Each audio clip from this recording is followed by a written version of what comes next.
Salut les Astram.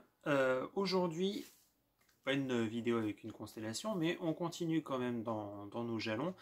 Il y a juste un petit truc que je voulais donc apporter par rapport aux futures vidéos qui vont arriver sur nos découvertes de jalons. C'est que là, en fait, on va commencer à atteindre des constellations qui commencent à être un petit peu plus compliquées à repérer. Donc, en fait, on va devoir utiliser une nouvelle technique.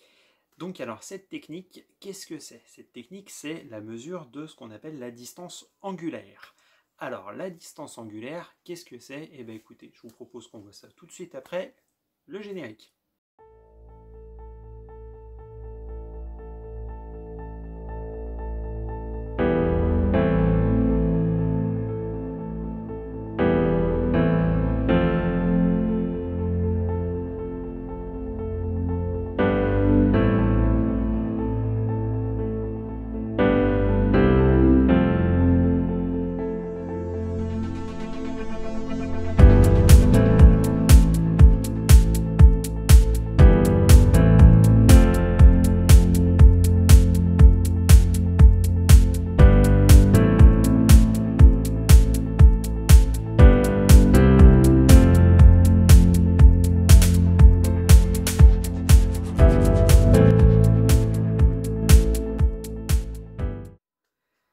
Alors, distance angulaire. Bon, distance angulaire, ça peut vouloir dire pas mal de choses. Ça nous rappelle un petit peu nos termes de trigonométrie quand on était au collège et au lycée, hein, mais voilà, c'est un peu ça l'idée en fait. Comment expliquer ça de manière simple? Vous considérez donc que vous regardez deux étoiles dans le ciel. Comment est-ce que vous pouvez définir à quelle distance en fait elles se trouvent l'une de l'autre? Vous n'avez pas beaucoup de solutions possibles. C'est soit vous avez un mètre vachement long et donc à ce moment-là vous pouvez mesurer d'une étoile à l'autre. Bon courage pour trouver ça à Castorama ou à Leroy Merlin. Hein. Moi je connais des 15 mètres mais je connais pas plus en termes de mètres ruban, choses comme ça. Hein. Il n'y a pas plus grand. Non, par contre après effectivement il y a ce qu'on appelle donc la distance angulaire. Alors la distance angulaire, partez donc d'un point qui correspond donc à votre tronche, à vos yeux, hein, et vous avez donc un autre point, la deuxième étoile, un deuxième point, un troisième point, la deuxième étoile. Ça vous fait donc un triangle, et donc l'angle formé ici, entre donc les deux étoiles par rapport à votre œil, va donc former ce qu'on appelle, ça va être donc égal à la distance angulaire. Donc cette fameuse distance angulaire, elle va quand même pas mal nous aider. Alors, ça reste approximatif. Je précise bien, ce n'est pas une mesure absolue, ça reste vraiment une mesure très très approximative. Mais on va dire que quand vous n'avez pas de système GoTo ou de système push-to, je l'ai découvert il n'y a pas très longtemps, en fait c'est une raquette de commande, c'est essentiellement avec les montures Dobson que ça existe. En fait, le télescope vous dit, t'es bien gentil, tu veux que j'aille te montrer ça, voilà, il faut que tu me bouges de tant de degrés dans un sens, de tant de degrés dans l'autre. Voilà. Donc c'est un go-to flemmard, quoi.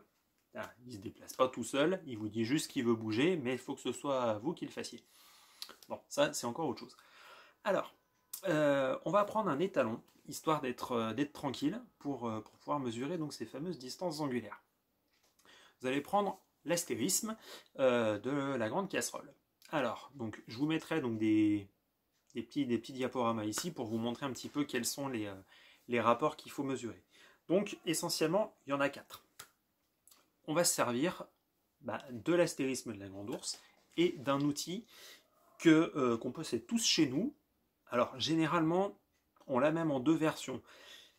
Il y a une version qui marche un peu mieux que l'autre. Bon, ça après, c'est propre à chacun. C'est ça. Voilà, c'est nos jolies petites mains. Donc voilà, on va se servir de différents aspects de nos mains pour justement mesurer donc des distances angulaires. Alors, premier repère donc à avoir, ça va donc être le repère qui va à peu près évoquer 5 degrés. Donc 5 degrés, ça représente pas grand chose. Donc en fait, ça va être votre pouce. Alors comment est-ce qu'on procède quand on se repère comme ça dans le ciel?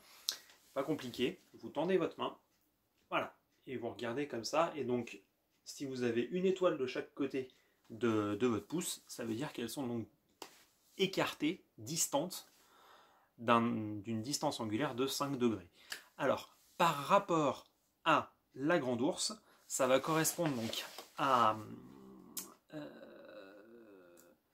à un écartement, je vais y arriver. Voilà, vous prenez donc l'astérisme de la grande ours, et donc en fait, vous allez prendre les deux étoiles qui sont le plus à l'opposé du manche de notre casserole, et donc voilà, les deux étoiles qui sont là sont séparées à peu près de la distance d'un pouce, si jamais vous tendez votre main. Voilà. Donc c'est-à-dire qu'elles sont distantes d'une distance angulaire de 5 degrés. Voilà. Ensuite, donc, nous avons le 10 degrés. Le 10 degrés, là, forcément, c'est un petit peu plus grand. Et donc là, c'est pas compliqué. Vous fermez votre main, voilà, comme ça, hop, voilà, et vous tendez votre bras. Voilà. Ça fait 10 degrés. Et ça, globalement, ça va représenter au niveau de l'astérisme de la grande ours, qui est la casserole, ça va représenter le corps de la casserole. Voilà. Donc vous tendez votre bras comme ça, et donc toute la casserole devrait rentrer ici, et donc le manche partir par là. Voilà. À peu près c'est ça. Ensuite, donc, nous avons 5 degrés, 10 degrés, 15 degrés. 15 degrés, là c'est encore un poil plus grand, et donc là, c'est pas très compliqué non plus, c'est votre poing, mais avec le pouce écarté. Voilà. Donc là, le pouce écarté, on va donc se retrouver avec, toujours sur notre étalon, qui est l'astérisme de la grande casserole, on va donc avoir l'intégralité du corps de la casserole, plus, on va remonter jusqu'à la première étoile du manche. Voilà. Donc ça nous fait donc déjà notre troisième étalon de mesure. Et donc après, le dernier étalon de mesure, il est encore plus simple que tous les autres, celui-là. Voilà, vous allez faire coucou. Voilà, vous faites coucou. Et donc vous restez comme ça. Et donc là, toujours en partant, donc, pour exemple, de notre casserole, on va donc se retrouver avec le corps de la casserole, plus les deux premières étoiles du manche, jusqu'à Mizar et Alcor. Mizar et Alcor, qui sont donc le système double optique, c'est pas des vrais doubles, enfin, à quelque chose près. Donc voilà, hein. Ça nous permet déjà donc d'avoir quelques étalons. Donc il est possible qu'à partir des prochaines vidéos des jalons, je vous précise, par exemple, vous partez d'une étoile et vous vous dirigez de, allez, je dis n'importe quoi, 15 degrés en direction de telle autre étoile, ou 15 degrés en direction de tel point cardinal. Voilà, donc vous savez, avec maintenant cette petite vidéo un petit peu intercalée entre toutes, que 15 degrés, vous allez vous déplacer d'à peu près ça. Voilà. Donc, comme je le disais en début de vidéo, je le rappelle, ça reste vraiment très, très, très approximatif. Par contre, ça ne change pas que les distances angulaires que je vous donnerai dans les descriptifs des constellations qu'on évoquera après seront mesurées par le logiciel Stellarium. Je vous montrerai comment paramétrer ça. Pour les utilisateurs de Stellarium, c'est vraiment hyper intéressant, dans le sens où ça peut vous servir en fait à préparer vos soirées quand vous devez aller pointer un objet, et en le faisant par cheminement si jamais vous êtes comme moi encore à l'heure actuelle sans monture GoTo. Monture GoTo, voilà, ça va être beaucoup plus simple. Je vous en dirai plus quand j'aurai testé la mienne. Là, quand on est sur des montures qui sont juste avec des moteurs d'entraînement, par expérience, pointer directement un objet, donc en passant par des différences de coordonnées par rapport à une étoile référence, intérêt vraiment à ce que la monture soit vraiment de top qualité. Parce que moi je m'aperçois maintenant avec le recul que mon EQ32, toute vénérable qu'elle l'est, a quand même un gros défaut, c'est que j'ai à peu près 10 minutes d'arc d'écart sur l'axe d'ascension droite et 2 degrés sur l'axe de déclinaison, ce qui est quand même assez énorme.